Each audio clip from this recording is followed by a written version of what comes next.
Le coffret en velours semblait étrange dans ses mains dès l'instant où elle le prit. Trop léger, trop creux. Sa bague de fiançailles, le magnifique diamant de 3 carats avec lequel Maxwell l'avait demandé en mariage quelques mois plus tôt, avait disparu. Jennifer resta figée dans sa chambre, fixant l'empreinte vide où la bague aurait dû être nichée en toute sécurité pendant qu'elle prenait sa douche. Jennifer n'aurait jamais cru que sa propre sœur pourrait la trahir de la sorte. « Maman » appela-t-elle, sa voix se brisant alors qu'elle dévalait les escaliers. « Maman, as-tu vu ma bague? L'as-tu déplacée » Sa mère leva les yeux de son café, ses ongles parfaitement manucurés enroulés autour de sa tasse préférée. « Qu'est-ce que tu veux dire, ma chérie? N'est-elle pas dans ta chambre? La boîte est vide. » Jennifer la lui tendit, ses mains tremblantes. « Je la mets toujours là quand je prends ma douche, toujours. Peut-être que tu l'as égarée. » Sa mère jeta à peine un coup d'œil à la boîte. « Tu as été si distraite ces derniers temps avec tous les préparatifs du mariage. » C'est alors que Jennifer l'entendit. Le son distinct du rire de Benita flottant depuis le jardin. Son estomac se noua alors qu'elle se dirigeait vers la fenêtre. Benita était là, au téléphone, faisant tournoyer quelque chose qui captait la lumière du soleil. Benita. Jennifer sortit en trombe, la moustiquaire claquant derrière elle. « Qu'est-ce que tu fais avec ma bague ?» Benita se retourna et Jennifer la vit, clairement, à sa main gauche, sa bague. Son diamant taille princesse de 3 carats pour lequel Maxwell avait économisé pendant des mois. « Au salut, sœurette, » dit Benita, avec ce même sourire doux qu'elle utilisait pour s'en tirer depuis leur enfance. « N'est-elle pas magnifique? Raymond m'a demandé en mariage hier soir. » Le monde bascula. « C'est ma bague. Ne sois pas ridicule. » Rit Benita, bien que ses yeux se détournent. Raymond l'a choisi lui-même. Benita Howard, enlève-la tout de suite. La voix de Jennifer était stable malgré la rage qui montait en elle. C'est ma bague de fiançailles et tu le sais. Qu'est-ce que c'est que ces cris? Leur père apparut à la porte, leur mère juste derrière lui. Benita a volé ma bague de fiançailles, dit Jennifer en se tournant vers eux. Elle essaie de la faire passer pour la sienne. Papa, dis-lui d'arrêter. La lèvre inférieure de Benita trembla. Pourquoi volerais-je sa bague? Raymond m'a demandé en mariage. Il l'a achetée. Allons Jennifer, sa mère s'avança, posant une main sur son bras. Ta sœur vient de se fiancer. Ce devrait être un moment heureux. Jennifer se dégagea de son contact. Tu es sérieuse, là? C'est ma bague. Elle a l'air différente de la tienne, dit leur père en plissant les yeux vers la main de Benita. La monture n'est pas tout à fait la même, n'est-ce pas? Parce qu'elle l'a fait modifier, la voix de Jennifer s'éleva, résonnant dans le jardin. Appelez Maxwell. Appelez le bijoutier. C'est ma bague. Ma chérie, dit sa mère sur ce ton condescendant que Jennifer avait appris à détester. Tu fais une scène. Benita et Raymond sont amoureux. Ils vont se marier. Ne peux-tu pas simplement être heureuse pour ta sœur? Jennifer les regarda tour à tour. L'expression dédaigneuse de sa mère, l'évitement mal à l'aise de son père, et le sourire narquois triomphant de Benita, mal déguisé en innocence. 25 ans allaient regarder la favoriser, l'excuser, la protéger, et pourtant, Jennifer était encore surprise. Vous savez quoi? Jennifer sortit son téléphone. Appelons Raymond tout de suite. Demandons-lui où il a acheté la bague. Le visage de Benita devint blanc. Il est occupé au travail. Parfait. Je lui laisserai un message. Jennifer appuya sur le bouton d'appel, regardant Benita se tortiller. Arrête ça. Benita se jeta sur le téléphone, mais Jennifer recula. D'accord. Je l'ai emprunté, d'accord? Admis Benita, la voix tremblante. Mais Raymond allait me demander en mariage, et nous ne pouvions rien nous offrir de beau. Et toi, tu as tout. Le travail parfait, le fiancé parfait, la vie parfaite. Benita, siffla leur mère, mais la vérité était sortie. Jennifer regarda ses parents, attendant leur réaction, attendant qu'ils tiennent enfin leur précieuse petite pour responsable. Au lieu de cela, sa mère passa un bras autour des épaules de Benita. Nous réglerons ça en famille, dit-elle fermement. Il n'est pas nécessaire d'impliquer Raymond ou de rendre cela public. Benita a fait une erreur, mais ses intentions étaient pures. L'amour pousse les gens à faire des choses folles. Des intentions pures. Rit Jennifer, le son dur et étranger. Elle a volé ma bague de fiançailles. Nous la remplacerons, offrit rapidement son père. Une plus récente, encore plus belle. Ce n'est pas la question, la voix de Jennifer tremblait de colère, les larmes menaçant de couler. Elle m'a volé, a menti à ce sujet. Et vous la défendez, encore une fois. Jennifer, s'il te plaît, soupira sa mère. Ne sois pas dramatique. Nous pouvons arranger ça. Jennifer regarda Benita, portant toujours sa bague, toujours protégée dans l'étreinte de leur mère. Quelque chose en elle se durcit. Toute une vie à être la personne raisonnable se cristallisa en une résolution. Tu as raison, maman, dit Jennifer doucement. Nous pouvons arranger ça, et je vais le faire. Elle se tourna et s'éloigna, leurs appels s'estompant derrière elle. Ils n'avaient aucune idée de ce qui allait arriver, mais ils étaient sur le point d'apprendre que le karma a sa manière de recouvrer ses dettes. Et Jennifer allait s'en assurer. Elle passa la nuit chez Kimberly, ignorant les messages bourdonnants de sa famille. Le lendemain matin, Jennifer entra dans la maison de ses parents avec détermination, les trouvant tous réunis dans la cuisine comme si de rien n'était. « Oh bien, tu es de retour », dit sa mère en faisant glisser une assiette de crêpes sur le comptoir. Nous étions inquiets. Vraiment ? Jennifer resta debout. Où espériez-vous que je me calme et que je laisse passer comme toujours ? Benita était assise à table, sa bague brillant toujours à son doigt. Au moins, elle avait la décence d'avoir l'air mal à l'aise.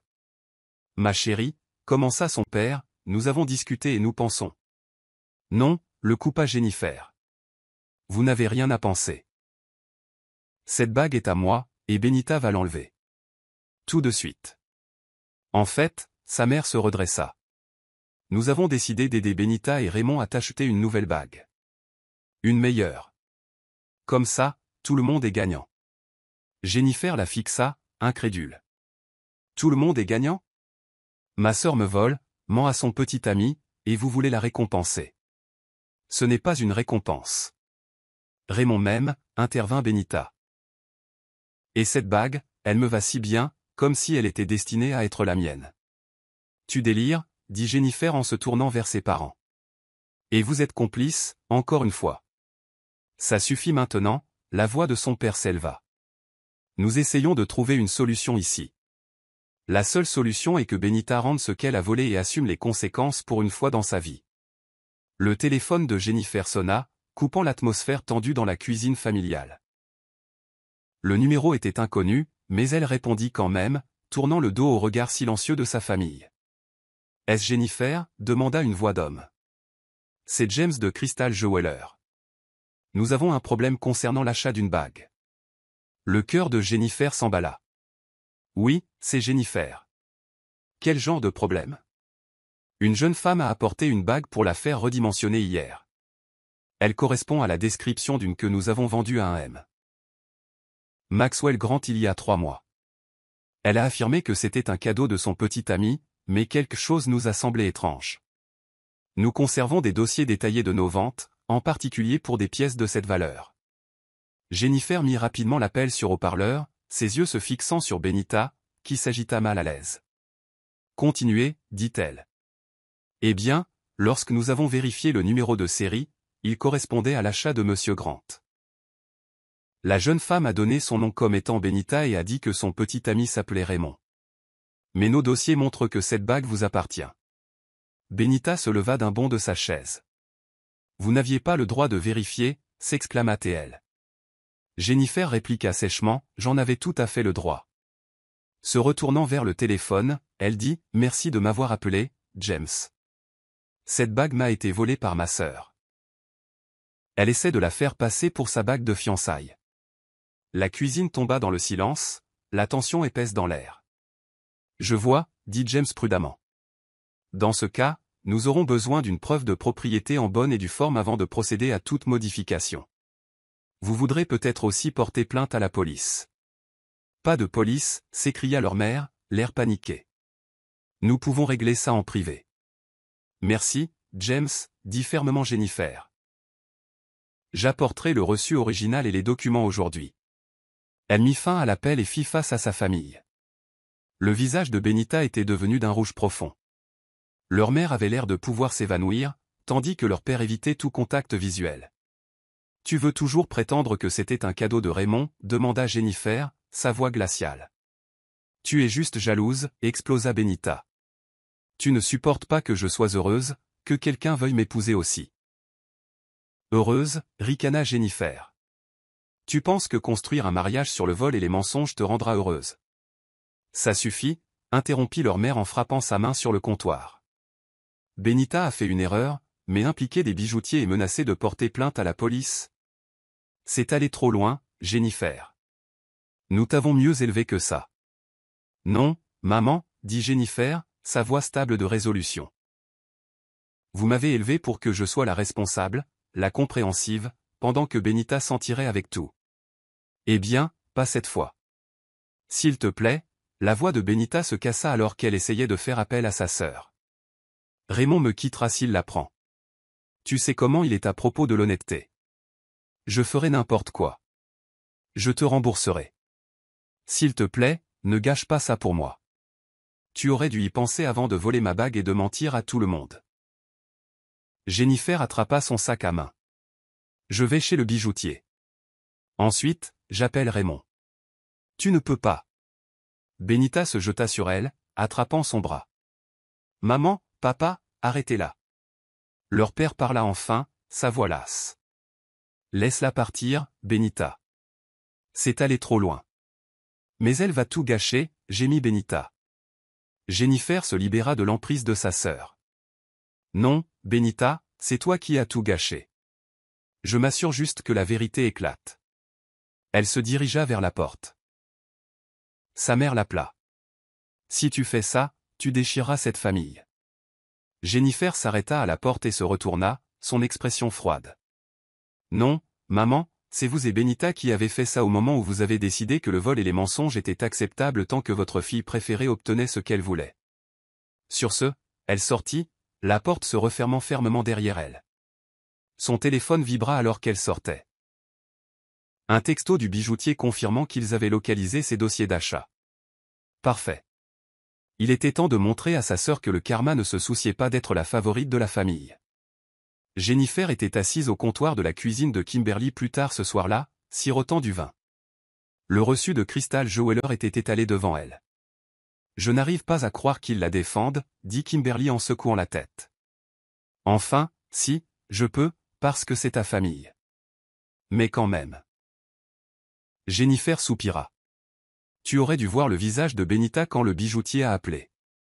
Comme une enfant prise la main dans le sac. Sauf que le sac, c'est un diamant de 3 carats d'une valeur de $5000.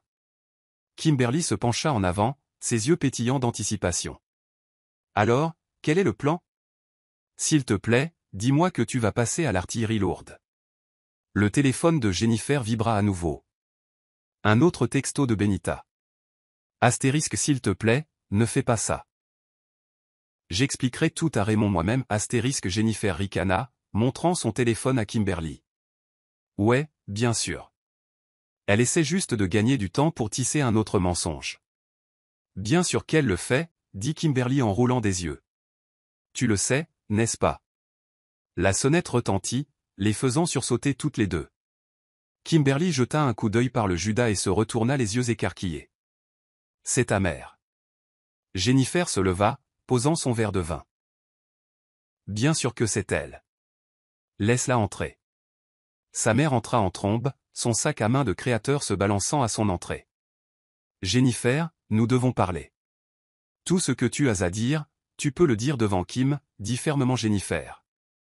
Les lèvres de sa mère se serrèrent. Très bien. Benita est dévastée. Elle a vomi toute la matinée, pleurant sur le fait que tu essaies de ruiner sa vie. Jennifer rit amèrement.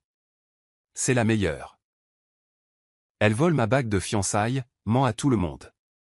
Et d'une manière ou d'une autre, c'est moi la méchante. Elle a fait une erreur, plaida sa mère. Nous proposons de réparer les choses. Ton père a déjà appelé le bijoutier. Nous pouvons t'offrir une bague améliorée, plus grande que l'original. Il ne s'agit plus de la bague, maman, dit Jennifer, sa voix froide. Il s'agit du fait que Benita assume les conséquences pour une fois dans sa vie. En détruisant sa relation? En jetant la honte sur cette famille? Exigea sa mère. Kimberly renifla. La seule honte, c'est la façon dont vous êtes complice d'une voleuse. C'est une affaire de famille, rétorqua sa mère. Non, dit sèchement Jennifer. Ce n'est plus seulement une affaire de famille depuis que Benita a entraîné Raymond dans ses mensonges. Il mérite de savoir avec quel genre de personne il envisage de se marier. Elle l'aime, plaida sa mère. Elle était désespérée. Tu sais à quel point elle a lutté alors que tout a été servi sur un plateau d'argent. Servi sur un plateau? La voix de Jennifer s'éleva. J'ai travaillé d'arrache-pied pour tout ce que j'ai. J'ai payé mes études supérieures. J'ai bâti ma carrière. J'ai trouvé un homme bien qui m'aime. Rien de tout cela ne m'a été donné. Les épaules de sa mère s'affaissèrent. Ta sœur. Ma sœur est une voleuse, interrompit Jennifer. Qui est sur le point d'apprendre que les actes ont des conséquences. Elle sortit son téléphone. En fait, appelons Raymond tout de suite. N'ose pas. La mère de Jennifer se jeta sur son téléphone, mais Kimberly s'interposa entre elles, la voix sèche et froide. Madame Howard, dit Kimberly glacialement. Je vous suggère de reculer. Le téléphone de Jennifer sonnait déjà. Une sonnerie. 2 sonneries. 3. Allô?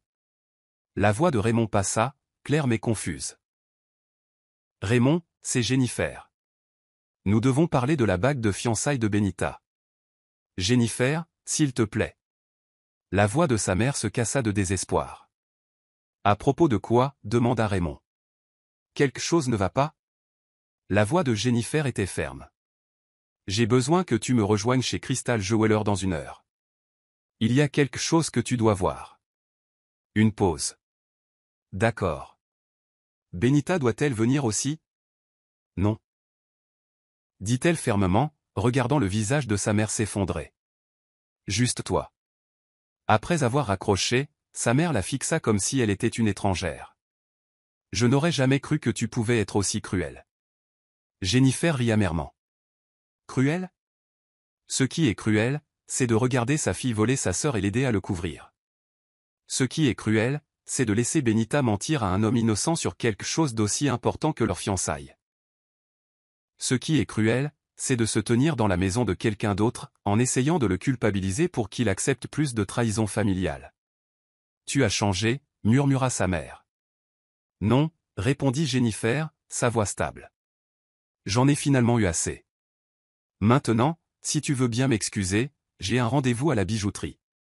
Sa mère attrapa son bras alors qu'elle passait. Si tu fais ça, ne t'attends plus à être la bienvenue à la maison.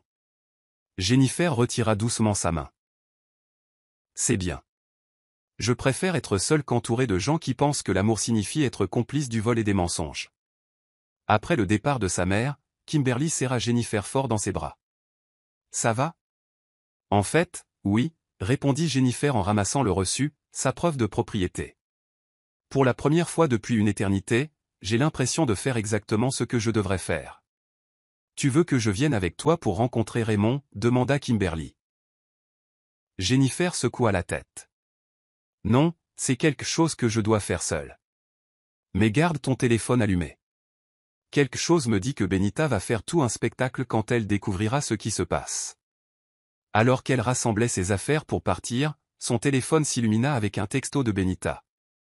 Astérisque tu le regretteras. Astérisque elle le montra à Kimberly, qui haussa un sourcil. On dirait une menace. Non, dit Jennifer, glissant le reçu dans son sac à main avec un petit sourire. On dirait quelqu'un qui est enfin sur le point d'affronter la réalité, et j'ai hâte de voir ça. Raymond attendait déjà devant Crystal Jeweler quand Jennifer arriva, les mains dans les poches, l'air confus et inquiet. Elle l'avait toujours apprécié. Il était honnête, travailleur et authentique. Tout ce que sa sœur ne méritait pas. Salut, dit-il en s'agitant nerveusement. Qu'est-ce qui se passe? Benita n'arrête pas de m'appeler, mais elle ne veut pas dire ce qui ne va pas. Entrons d'abord, dit Jennifer en lui tenant la porte. Il y a quelque chose que tu dois voir. James, le bijoutier qui avait appelé Jennifer, leva les yeux à leur entrée. La reconnaissance illumina son visage. « Ah, Jennifer, dit James, son ton poli. Et voici sans doute Raymond. »« Oui, dit Jennifer, sa voix stable. Le petit ami de Benita. » L'expression de James se crispa. « Je vois. Avez-vous les documents que j'ai demandés ?» Jennifer sortit le reçu et les dossiers d'achat originaux, les posant sur le comptoir. « Les voici. » Raymond s'approcha, examinant les papiers. « Qu'est-ce que c'est que tout ça ?»« La preuve d'achat de cette bague de fiançailles que porte Benita, » dit Jennifer doucement. « Celle que tu lui aurais achetée. » Son visage devint vide. « De quoi parles-tu ? » Bien sûr que je lui ai acheté sa bague. James se racla la gorge. « Monsieur, ce reçu montre que cette bague a été achetée par un M. Maxwell Grant il y a 3 mois. Elle a été vendue comme bague de fiançailles pour Jennifer. » Le visage de Raymond se vida de sa couleur. Il prit le reçu, ses mains tremblant légèrement. « Il doit y avoir une erreur. »« Benita a menti, » dit doucement Jennifer. « Elle a volé ma bague de fiançailles pendant que j'étais sous la douche et a ensuite essayé de la faire passer pour un cadeau de ta part. »« Non, » secoua la tête Raymond. « Non, elle ne ferait pas ça. » La cloche au-dessus de la porte tinta. Tous trois se retournèrent pour voir Benita faire irruption. Son visage était strié de larmes, leur mère la suivant de près. Raymond. « Bébé, ne l'écoute pas. » Benita se précipita en avant, attrapant son bras. « Elle est juste jalouse. Elle essaie de tout gâcher. » « Est-ce vrai ?» La voix de Raymond était d'un calme mortel. « As-tu volé cette bague ?»« Bien sûr que non. » s'écria Benita. « Jamais je ne ferai ça. » Le numéro de série correspond, interrompit James en montrant la documentation. « Et nous avons la vidéo de surveillance originale de l'achat de Monsieur Grant, si vous souhaitez la voir. » L'emprise de Benita sur le bras de Raymond se resserra. « Bébé, s'il te plaît, je peux tout expliquer. » « Expliquer quoi ?» Raymond se dégagea d'elle. « Expliquer comment tu as volé la bague de fiançailles de ta sœur ? Expliquer comment tu m'as menti sur sa provenance ? Je l'ai fait pour nous. » La voix de Benita monta de façon hystérique. « Nous sommes ensemble depuis 2 ans, et tu ne m'as jamais demandé en mariage. J'ai vu à quel point Jennifer était heureuse avec sa bague, et je voulais ça pour nous. Alors tu l'as volée ? » Le visage de Raymond se durcit. « Tu as commis un crime et tu m'as menti en pleine face à ce sujet ? Maman, » Benita se tourna vers sa mère. « Dis-leur. Dis-leur que ce n'est pas si simple. » Sa mère s'avança, mais Raymond leva la main. « Avec tout le respect que je vous dois, Madame Howard, je ne veux pas entendre ça. J'ai vu comment vous excusiez le comportement de Benita pendant 2 ans, et maintenant je comprends pourquoi elle pense que c'est acceptable. » Raymond, s'il te plaît, sanglota Benita. « Je t'aime. »« L'amour ne vole pas, dit-il, sa voix se brisant. »« L'amour ne ment pas. » Il se tourna vers Jennifer. « Je suis vraiment désolé, Jennifer. Je n'en avais aucune idée. »« Ce n'est pas de ta faute, » dit doucement Jennifer. « Enlève-la, » dit Raymond à Benita. « Maintenant. »« Non. » Elle serra sa main contre sa poitrine. « Tu ne peux pas m'obliger. »« En fait, » intervint James. « Si vous ne retirez pas cette bague volontairement, nous devrons impliquer la police. Le vol de plus de $5 000 est un crime grave. » Le visage de Benita s'effondra alors qu'elle retirait lentement la bague, la laissant tomber sur le comptoir comme si elle la brûlait. James la ramassa, l'examinant attentivement avant de la tendre à Jennifer. « La monture a été modifiée. » Nota-t-il, « mais nous pouvons la restaurer à son état d'origine en 1 semaine. »« C'est ce que tu voulais, n'est-ce pas ?» cracha Benita à Jennifer. « M'humilier ? Ruiner ma vie ? » « Non, » dit Jennifer en glissant la bague dans son sac à main. « Je voulais que la vérité éclate. Tout le reste n'est que la conséquence de tes propres actions. » Raymond se dirigea vers la porte, s'arrêtant pour regarder Benita une dernière fois. « Ne m'appelle pas. Ne m'envoie pas de SMS. »« C'est fini entre nous, » dit-il, sa voix lourde de finalité. Benita essaya de le suivre, mais sa mère la retint alors qu'il sortait. « Es-tu heureuse maintenant ?» La mère de Jennifer la foudroya du regard. Tu as détruit la relation de ta sœur. Non, maman, répondit sèchement Jennifer. Benita l'a détruite elle-même. Si tu l'avais un jour tenue responsable de quoi que ce soit, peut-être qu'elle ne serait pas dans cette situation. Jennifer se tourna vers James, le bijoutier. Merci pour votre aide. Je reviendrai la semaine prochaine pour la bague. En sortant, elle pouvait entendre les sanglots de Benita et les tentatives de sa mère pour la consoler. Pour la première fois, Jennifer ne ressentit aucune culpabilité, aucune obligation de réparer les choses. Elle réalisa que parfois, la chose la plus gentille que l'on puisse faire pour quelqu'un est de le laisser affronter la musique qu'il a jouée depuis le début. 3 jours après la confrontation à la bijouterie, le père de Jennifer se présenta à son appartement. Ses épaules étaient affaissées, sa posture habituellement confiante remplacée par quelque chose qui ressemblait à de la défaite. « Puis-je entrer » demanda-t-il doucement. Jennifer s'écarta, le laissant entrer. Il s'installa sur son canapé, jetant un coup d'œil aux boîtes qu'elle avait commencé à emballer. « Tu déménages vraiment de la maison » demanda-t-il à voix basse. « Je ne peux plus y rester » dit-elle en s'asseyant en face de lui. « Pas après tout ça. » Il hocha lentement la tête. Benita n'a pas quitté sa chambre depuis, depuis ce jour-là. Ta mère est hors d'elle. Et comment vas-tu demanda doucement Jennifer. Il croisa son regard pour la première fois. J'ai honte de moi, surtout. J'ai beaucoup réfléchi à la façon dont nous en sommes arrivés là. À ce moment-là, la porte d'entrée s'ouvrit et Maxwell entra avec du café et des bagels. Il se figea en voyant le père de Jennifer, mais posa soigneusement le petit déjeuner sur le comptoir. Je devrais vous laisser un peu d'intimité, dit Maxwell avec hésitation. Non, le père de Jennifer se leva. Reste, s'il te plaît. Tu fais partie de cette famille aussi, ou du moins, tu le seras si tu le veux toujours après tout ce que nous avons fait subir à Jennifer. Maxwell se plaça derrière la chaise de Jennifer, sa main reposant de manière solidaire sur son épaule. J'aime votre fille, monsieur. Rien de ce que Benita a fait ne change cela. Benita a été renvoyée de son travail, dit soudainement le père de Jennifer. Apparemment, elle a eu une crise de nerfs complète au travail hier. Elle s'est mise à crier sur un client qui portait une bague de fiançailles. Ce n'est pas mon problème, dit fermement Jennifer. Non, ce n'est pas le cas. Admit son père, la surprenant.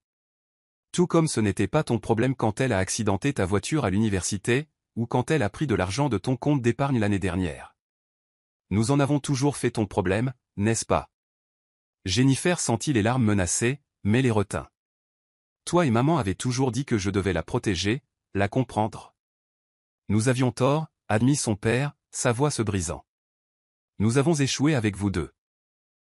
Nous avons échoué avec Benita en ne lui apprenant jamais les conséquences, et nous avons échoué avec toi en te rendant responsable de ses actions. Un coup à la porte les interrompit. Maxwell répondit, révélant la mère de Jennifer et Benita qui se tenaient là. Intervention familiale, annonça Benita en dépassant Maxwell. Son visage était strié de larmes, mais ses mouvements étaient erratiques et maniaques. On va régler ça tout de suite. Il n'y a rien à régler, dit Jennifer en se levant. Tu dois partir. Non, Benita se planta au milieu du salon. Ça a assez duré. Raymond ne répond pas à mes appels.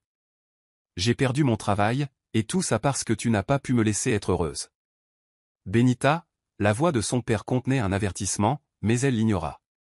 Tu as toujours été jalouse de moi, continua Benita, sa voix s'élevant. Tu ne supportais pas que Raymond puisse m'aimer plus que Maxwell ne t'aime. Ça suffit. Le cri de son père fit sursauter tout le monde. Benita, tais-toi, tout de suite. Mais papa. J'ai dit, tais-toi. Il se tourna pour lui faire face complètement. As-tu la moindre idée de ce que tu as fait? Tu as commis un crime. Tu as trahi ta sœur. Tu as menti à un homme que tu prétends aimer. Et maintenant tu es là, essayant encore de te faire passer pour la victime. La mère de Jennifer s'avança. Lamar, s'il te plaît, elle souffre. Bien sûr qu'elle souffre. Son père jeta les mains en l'air. Les actes ont des conséquences. Quelque chose que nous aurions dû lui apprendre il y a 20 ans. Benita éclata en sanglots. Je voulais juste ce que Jennifer a. Est-ce si mal? Alors tu aurais dû le mériter, dit Maxwell fermement mais gentiment. Au lieu de ça, tu as essayé de le voler. Il y a une grande différence. Dehors, dit Jennifer doucement, sa voix stable. Vous tous.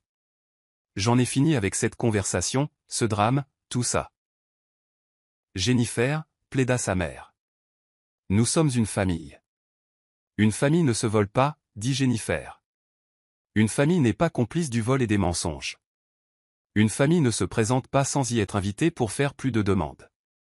Soudain, Benita se jeta en avant, attrapant le sac à main de Jennifer sur la table basse. Où est la bague? Rends-la. Maxwell se déplaça rapidement, prenant le sac des mains de Benita tandis que son père la tirait en arrière. C'est tout? Dit son père, le visage rouge de colère. Nous partons. Maintenant. Mais. Maintenant, Benita. Il se tourna vers Jennifer, tenant toujours le bras de Benita. Je suis vraiment désolé, ma chérie. Pour tout. Quand tu seras prête, si jamais tu le es, j'aimerais essayer de réparer les choses. Alors qu'il partait, Jennifer pouvait entendre les sanglots hystériques de Benita résonner dans le couloir, les murmures apaisants de sa mère, et les pas lourds de son père. Maxwell serra Jennifer dans ses bras. Ça va? En fait, oui, dit-elle en le regardant. Pour la première fois de ma vie, j'ai l'impression de voir ma famille clairement. Et je ne suis plus responsable de réparer leur gâchis. Ton père semble se réveiller, dit Maxwell. Peut-être, soupira Jennifer. Mais c'est trop peu, trop tard. Certaines choses ne peuvent pas être réparées avec des excuses. Maxwell l'embrassa sur le front. Et maintenant? Jennifer regarda les boîtes à moitié emballées et la vie qu'ils construisaient ensemble. Maintenant, nous allons de l'avant, dit-elle. Sans le drame. Sans la culpabilité. Sans le chaos de Benita. Et tes parents? Ils ont fait leur choix il y a longtemps, dit Jennifer. Maintenant, ils doivent vivre avec. 2 semaines passèrent. La bague de Jennifer avait été restaurée à sa monture d'origine, et elle et Maxwell avaient emménagé dans leur nouvel appartement. Elle n'avait pas eu de nouvelles de Benita depuis leur dernière rencontre. Mais la paix ne durait jamais longtemps dans sa famille. Un après-midi, en triant son courrier, Jennifer trouva un magazine de mariage glacé avec son nom sur l'étiquette d'abonnement. À l'intérieur, un post-it avec l'écriture élégante de sa mère disait « Astérisque s'il te plaît, appelle-moi ». Nous devons parler astérisque comme par hasard, son téléphone sonna. Le nom de Kimberly clignota sur l'écran. Allume ton Instagram tout de suite. Dit Kimberly sans salutation. Bonjour à toi aussi, rit Jennifer en ouvrant l'application. Regarde juste le dernier post de Benita, insista Kimberly. L'estomac de Jennifer se noua alors qu'elle faisait défiler le profil de Benita. Le premier post était une photo de Benita en robe de mariée, debout dans ce qui ressemblait à une boutique de mariage. La légende disait, astérisque parfois, les pires trahisons vous mènent à vos meilleures décisions. Les préparatifs du mariage commencent maintenant. Nouveau chapitre. Dièse nouveau départ astérisque, elle est sérieuse, demanda Jennifer. Elle ne sort même avec personne. Continue de faire défiler, dit Kimberly d'un air sombre. Le poste suivant était pire. Un gros plan de la main de Benita portant une nouvelle bague, plus petite que celle de Jennifer mais toujours impressionnante. La légende disait, astérisque quand quelqu'un de mieux arrive et vous montre ce qu'est le vrai amour. Merci de m'avoir sauvé de me contenter de moins, Serette. Hashtag amélioration dièse mieux que jamais astérisque le téléphone de Jennifer vibra avec un autre appel. C'était sa mère. Contre son gré, elle bascula. Tu as vu, demanda sa mère immédiatement. Oui, j'ai vu. Les posts délirants de Benita sur Instagram. Elle n'est pas délirante, dit sa mère prudemment. Elle voit quelqu'un, un ami du partenaire d'affaires de ton père. Il est bien établi. Tu veux dire qu'il est riche et assez désespéré pour sortir avec quelqu'un qui vient d'être démasqué pour vol? Dit Jennifer sèchement. Jennifer, s'il te plaît. Marcus est bon pour elle. Il l'aide à se remettre sur pied. Jennifer rit. Bien sûr qu'il l'est. Et je suis sûr que toi et papa n'avaient rien à voir avec cette mise en scène. En fait, la voix de sa mère se durcit. Ton père refuse de le rencontrer. Il a encore du mal avec tout ce qui s'est passé. Un coup à la porte interrompit l'appel. Jennifer ouvrit et trouva son père debout là, l'air mal à l'aise. « Je te rappelle ?» dit Jennifer à sa mère, raccrochant avant qu'elle ne puisse protester. « Salut » dit son père en se dandinant. « On peut parler ?» Elle le laissa entrer, remarquant à quel point il avait vieilli en seulement 2 semaines. L'homme d'affaires confiant avait disparu, remplacé par quelqu'un qui avait l'air perdu. « Benita se remarie » dit-il en s'asseyant lourdement sur le canapé. « C'est ce que j'ai entendu. Avec l'ami de ton partenaire d'affaires, Marcus. » Il cracha le nom comme s'il laissait un mauvais goût. « Ta mère pense que c'est merveilleux. Je pense que c'est une catastrophe annoncée. Pourquoi es-tu ici, papa ?» Il sortit son téléphone, lui montrant un texto de Benita. « Papa, s'il te plaît, donne une chance à Marcus. Il n'est en rien comme Raymond. Il me comprend. Maman dit que tu es juste difficile. Tu ne veux pas que je sois heureuse, elle recommence, dit-il doucement. Manipuler, pousser, essayer de forcer tout le monde à accepter ses choix sans poser de questions. Mais cette fois, je le vois. Trop peu, trop tard, marmonna Jennifer. Je sais. Il leva les yeux vers elle. J'ai vu un thérapeute pour essayer de comprendre comment j'ai laissé les choses empirer à ce point. Comment je vous ai toutes les deux laissé tomber si complètement. Cela l'a surpris. Tu suis une thérapie ? 2 fois par semaine. Ta mère refuse d'y aller, dit qu'il n'y a rien de mal dans la façon dont nous vous avons élevés. Il rit amèrement. Mais il y en avait, n'est-ce pas ? Nous avons créé ce gâchis. Le téléphone de Jennifer vibra à nouveau. Un texto de Kimberly avec une capture d'écran. Benita avait posté une autre photo, cette fois avec un homme d'âge moyen que Jennifer supposa être Marcus. La légende disait, * quand tu passes d'un garçon à un homme. Désolé, pas désolé. Dièse vivre ma vie à fond * Jennifer montra l'image à son père. Elle a tagué Raymond dessus, dit Jennifer. Elle essaie de lui faire du mal. Bien sûr qu'elle le fait. C'est ce qu'elle fait quand elle n'obtient pas ce qu'elle veut. Son père se leva soudainement. Je vends ma part de l'entreprise. Quoi ? Pourquoi ? Parce que Marcus y travaille. Parce que je ne supporte pas de voir ta mère et ta sœur manipuler un autre homme dans leur toile de mensonges. Parce que j'ai besoin de recommencer, d'une manière ou d'une autre. Jennifer l'étudia attentivement. Et le mariage de Benita ? Quel mariage ? Il sourit tristement. Elle a rencontré cet homme il y a 2 semaines. Elle fait un spectacle pour essayer de prouver qu'elle a gagné, d'une manière ou d'une autre. Et ta mère est complice, comme toujours. Son téléphone s'illumina avec un autre texto de Benita. * J'espère que tu es heureuse avec ta vie ennuyeuse et ta bague basique. Marcus m'a acheté un vrai diamant. On dirait que certains hommes savent juste comment traiter leur femme. * Jennifer montra le message à son père. Il le lut, puis fit quelque chose qu'elle ne l'avait jamais vu faire auparavant. Il pleura. « Je suis tellement désolé, murmura-t-il. Je suis tellement désolé. » Jennifer le regarda s'effondrer. Cet homme qui avait toujours semblé inébranlable, et sentit quelque chose changer en elle. Pas le pardon, exactement, mais la compréhension. « Papa. » dit-elle doucement. « Voudrais-tu rester pour dîner ? Maxwell prépare des lasagnes. » Il essuya ses yeux en hochant la tête. « J'aimerais bien. J'aimerais beaucoup. » Le gala de charité annuel de la famille n'était pas quelque chose que Jennifer avait prévu d'assister. Mais quand son père appela et dit qu'il avait besoin de soutien moral, elle ne put dire non. Maxwell ajusta son collier alors qu'ils entraient dans la salle de bal du grand hôtel. Sa main pressant doucement la sienne pour la rassurer. « Souviens-toi, murmura-t-il, nous pouvons partir à tout moment. » Jennifer balaya la pièce du regard et repéra immédiatement Benita. Difficile de la manquer dans une robe rouge éclatante qui semblait coûter plus cher que le loyer mensuel de Jennifer. Marcus se tenait à côté d'elle, sa main reposant de manière possessive sur sa taille. À proximité, leur mère planait, rayonnant de fierté en les présentant à tout le monde. « Jennifer ?» La voix de sa mère traversa la pièce. « Viens rencontrer Marcus comme il se doit. » C'est reparti, marmonna Jennifer à voix basse. Mais Maxwell la guida en avant avec sa main ferme. Marcus ressemblait exactement à ses photos Instagram, cheveux argentés, portant un costume cher et arborant des dents anormalement parfaites. Il tendit la main vers Jennifer avec un sourire étudié. « La fameuse sœur, dit-il doucement.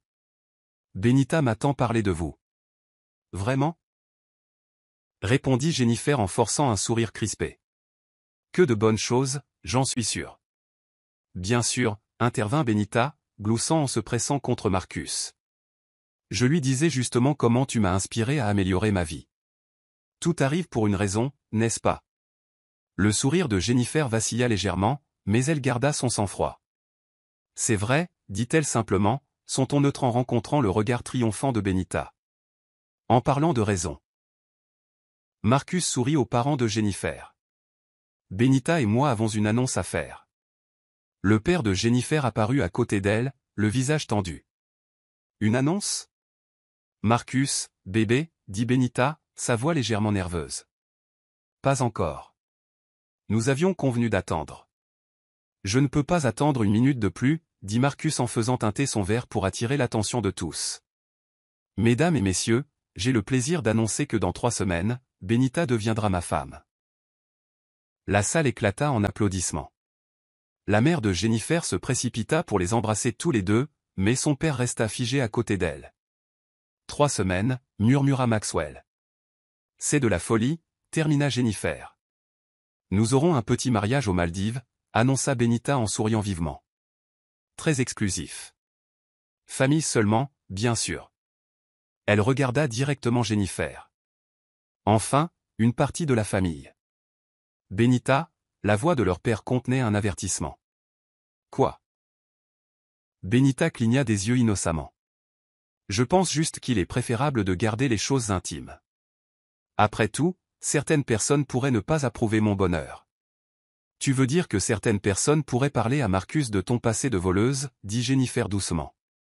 La couleur quitta le visage de Benita. Marcus fronça les sourcils. Voleuse? Quelle voleuse? Rien, leur mère intervint rapidement. Juste des chamailleries entre sœurs. Marcus, laisse-moi te présenter aux membres du conseil d'administration. Alors que leur mère les entraînait, le père de Jennifer se tourna vers elle. Je ne vais pas au mariage, dit-il fermement. Papa, non, protesta Jennifer. C'est mal, dit-il, sa voix basse mais stable. Il a 2 fois son âge. Ils se connaissent à peine. Et ta mère? Il prit une inspiration tremblante. Ta mère parle déjà de la façon dont son argent résoudra tous les problèmes de Benita. Une agitation près de l'entrée attira leur attention. Raymond se tenait là, l'air élégant dans un costume, sa nouvelle petite amie à ses côtés. Oh mon Dieu, marmonna Maxwell. Le cri de Benita trancha les murmures de conversation. Qu'est-ce qu'il fait ici? Il est toujours. Est-ce le fils du partenaire d'affaires, dit fermement leur père. Il a tout à fait le droit d'être ici. Benita se précipita vers eux. Marcus la suivant, l'air confus. Papa, fais-le partir. Non. Comment ça, non, exigea T.L. en tapant du pied comme une enfant. Après ce qu'il m'a fait? Après ce que tu lui as fait, corrigea Jennifer. Tu as volé ma bague, lui as menti, puis tu as essayé de l'humilier publiquement sur les réseaux sociaux. Quelle bague? Demanda Marcus, le front plissé. Benita, de quoi parle-t-il? Leur mère apparut soudainement, son ton dédaigneux. Rien d'important, Marcus. De l'histoire ancienne. Non, dit Jennifer à voix haute, attirant l'attention des invités proches. Pas de l'histoire ancienne. Il y a 3 mois, Benita a volé ma bague de fiançailles et a essayé de la faire passer pour la sienne. Quand elle s'est fait prendre, elle a eu une crise de nerfs publics et a perdu son travail. Marcus recula de Benita, son visage un masque d'incrédulité. Est-ce vrai? Ils mentent? La voix de Benita monta de façon hystérique. Ils sont juste jaloux parce que tu es riche et réussi et assez vieux pour être ton père. Leur père intervint, et assez désespéré pour demander en mariage quelqu'un qu'il connaît depuis 2 semaines. Lamar, haleta leur mère. Non, Joséphine, j'en ai fini de faire semblant, dit-il. Il se tourna vers Marcus. Ma fille est une voleuse et une menteuse. Ma femme est sa complice, et vous, monsieur, êtes soit très naïf, soit très stupide. La salle était devenue silencieuse. Le mascara de Benita coulait sur ses joues alors qu'elle regardait autour d'elle, affolée. Marcus, bébé, ne les écoute pas. Ils essaient de nous ruiner comme ils ont ruiné ma relation avec Raymond. Mais Marcus reculait déjà, son visage rempli de dégoût. Je crois que j'ai besoin d'air. Non. Benita attrapa son bras. Tu m'as promis une villa à Monaco. Tu as dit. Dis quoi? Marcus se dégagea. Que je te sauverai? Que je te réparerai? Je crois que j'en ai assez entendu. Alors que Marcus sortait de la salle de bal, Benita s'effondra en sanglots dramatiques. Leur mère se précipita pour la réconforter, lançant des regards noirs à Jennifer et à leur père. Eh bien, dit Maxwell doucement. Je suppose que le mariage est annulé. Leur père rit. Un vrai rire, authentique, que Jennifer n'avait pas entendu depuis des années. Allez, sortons d'ici avant que ta mère ne décide que c'est aussi de ma faute. En partant, Jennifer pouvait encore entendre les gémissements de Benita résonner derrière eux. Mais pour la première fois, ce son ne la remplissait ni de culpabilité ni d'obligation. Il lui rappelait simplement le chemin parcouru depuis qu'elle était la sœur qui devait toujours tout réparer. Le matin de son mariage était clair et lumineux. Jennifer se tenait dans la suite nuptiale, Kimberly ajustant son voile, quand un coup à la porte les fit sursauter toutes les deux. Jennifer, la voix de son père venait de l'autre côté. Quelqu'un est là pour te voir. Elle ouvrit la porte pour trouver son père debout là avec sa mère, qui semblait plus petite, plus fragile que dans le souvenir de Jennifer. 5 minutes, dit doucement son père. C'est tout ce qu'elle demande. Kimberly pressa l'épaule de Jennifer. Je serai juste dehors si tu as besoin de moi. Une fois seule, sa mère s'avança, se tordant les mains. Tu es magnifique. Merci, dit Jennifer, restant près de la porte, prête à s'échapper si nécessaire. Benita est en cure de désintoxication, dit sa mère brusquement. Après le gala, après tout, elle a fait une dépression. Une vraie cette fois, pas juste pour le spectacle. Je l'ai appris, dit Jennifer. Papa me l'a dit. T'a-t-il dit que je vois aussi son thérapeute? Cela l'a surpris. Non, il ne l'a pas dit. C'est difficile, admit sa mère, sa voix se brisant. De se regarder dans le miroir et de réaliser qu'on a été le méchant dans l'histoire de sa propre fille. Que tout ce que l'on pensait faire par amour était en fait en train de détruire ses 2 enfants. Jennifer ne répondit pas, attendant. La thérapeute de Benita lui a demandé d'écrire des lettres à toutes les personnes qu'elle a blessées, continua sa mère. Elle sortit une enveloppe de son sac à main. Sa lettre pour toi. Elle voulait que je te la donne. Mais elle a aussi dit qu'elle comprendrait si tu ne la lisais jamais. Jennifer prit l'enveloppe, sentant son poids. Attends, c'est pour ça que tu es là. Pour livrer la lettre de Benita? Non, sa mère se redressa. Je suis ici pour présenter mes propres excuses, pas dans une lettre. Tu mérites de les entendre en personne. Maman, s'il te plaît. Elle leva la main. Laisse-moi dire ça. Je t'ai laissé tomber, Jennifer. Je t'ai laissé tomber chaque fois que j'ai trouvé des excuses pour Benita. Chaque fois que j'ai mis ses désirs avant tes besoins. Chaque fois que je t'ai fait sentir que le fait d'être responsable et honnête te rendait en quelque sorte moins spécial. Des larmes coulèrent sur ses joues, maculant son maquillage parfait. J'étais si concentré sur la protection de Benita que je ne t'ai jamais protégé. D'elle, de mon propre parti pris, du fardeau injuste que nous t'avons imposé. Et je suis tellement désolé. Jennifer sentit ses propres yeux se remplir de larmes. Pourquoi maintenant? Parce que je comprends enfin ce que j'ai perdu, dit sa mère doucement. Ma relation avec toi, ta confiance, la chance de faire partie de ta vie, de ton mariage, de ton avenir, de ta famille. Elle essuya ses yeux. Et parce que pour la première fois, je ne suis pas ici pour demander quoi que ce soit. J'avais juste besoin que tu saches que je sais ce que j'ai mal fait. La porte s'entr'ouvrit. Maxwell jeta un coup d'œil à l'intérieur. Désolé d'interrompre, mais nous sommes presque prêts à commencer. Sa mère hocha la tête, se reprenant. Bien sûr. Je vais aller trouver ma place. Sauf si tu préfères que je parte. Jennifer regarda sa mère, la regarda vraiment. La tenue de créateur était la même, mais quelque chose dans les yeux de sa mère était différent.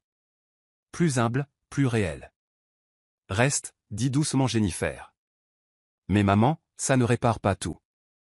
Je sais, sa mère sourit tristement. Mais c'est peut-être un début. Après le départ de sa mère, Maxwell serra Jennifer dans ses bras. Ça va? Oui.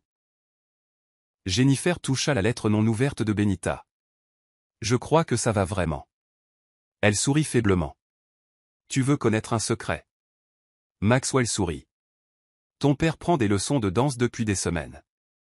Il est déterminé à ne pas rater la danse père-fille. Jennifer rit, imaginant son père si guindé dans un cours de danse. Il essaie vraiment, n'est-ce pas? Ils essaient tous les deux. Maxwell l'embrassa sur le front. Prête à te marier? Jennifer mit la lettre de Benita de côté. Elle la lirait éventuellement, mais pas aujourd'hui. Aujourd'hui, il s'agissait d'aller de l'avant, pas de regarder en arrière. En fait, elle ajusta son voile. Il y a quelque chose que je dois faire d'abord. Elle trouva son père faisant les 100 pas dans le couloir, marmonnant des pas de danse à voix basse. Papa. Il se tourna, les yeux s'illuminant. Tu es parfaite. Accompagne-moi à l'hôtel. Il lui offrit son bras, puis hésita. Tu sais, toutes ces années que j'ai passées à être complice de Benita, à essayer de maintenir la paix. J'ai oublié à quoi ressemble la vraie force. Mais tu me l'as rappelé. Tu as défendu ce qui était juste, même quand cela t'a tout coûté. Pas tout. Jennifer prit son bras. J'ai aussi gagné quelque chose. Un père qui me voit enfin. La musique commença. Son signal pour commencer. Alors qu'il marchait vers Maxwell, Jennifer croisa le regard de sa mère dans l'assistance. Elle sourit timidement, et Jennifer se surprit à lui sourire en retour. Certaines choses ne pouvaient pas être réparées avec des excuses et des lettres. Certaines relations ne seraient jamais les mêmes. Mais là, entourée de gens qui avaient appris à la dure à quoi ressemble le véritable amour, Jennifer réalisa quelque chose d'important. Parfois, la fin heureuse ne consiste pas à oublier le passé. Elle consiste à construire un avenir meilleur, un moment honnête à la fois. Prête?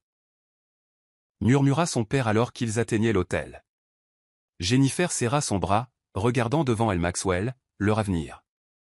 Plus que prête, dit-elle avec un sourire éclatant.